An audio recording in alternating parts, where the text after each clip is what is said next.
నీలకంఠ.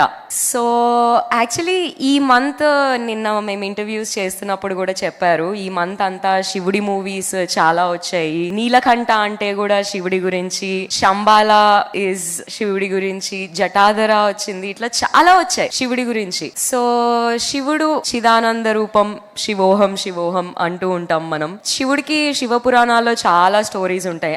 అన్ని స్టోరీస్ లో శివుడు గంగాదేవిని తల మీద పెట్టుకున్నది ఉంది, శివుడు అన్నపూర్ణాదేవిని ఆ లోకమంతా భోజనం పెట్టడానికి అవతారం ఎత్తించినట్టు ఉంది. అలాగే ఈ నీలకంఠ దాంట్లో కూడా పార్వతీదేవిది ఒక చిన్న రోల్ ఉంటుంది. అంటే డెసిజన్ శివుడిదే, తను ఏం చేయాలి అనుకుంటున్నాడు, ఏది కరెక్ట్ ఏది రాంగ్ అనేది. కానీ శివుడు ఆ డెసిజన్ తీసుకొని ఆ విషాన్ని మింగినప్పుడు విషం మొత్తం శివుడి బాడీ అంతా అవ్వకుండా పార్వతీదేవి చేయి పెట్టి ఆపుతుంది. అలాగే మన నీలకంఠ, మన మహి సర్ అసలు పోర్ట్రే చేసిన జర్నీ, అంటే ఆ హీరోకి ఎన్ని కష్టాలు, ఎన్ని మాటలు, ఎంత మందిని ఫేస్ చేయాలి, అంత బ్రేవరీ, అంత యునో ధైర్యం కానీ బలం కానీ అవన్నీ తనలో ఆల్రెడీ ఉన్నాయి. సో నేను సీతగా చేసింది ఈస్ ద మోరల్ సపోర్ట్. నేను సీతగా ధైర్యం, కొంచెం బలం, కొంచెం నమ్మకం ఇవ్వగలిగాను. So thank you so much నన్ను సీతగా తీసుకున్నందుకు. Thank you sir.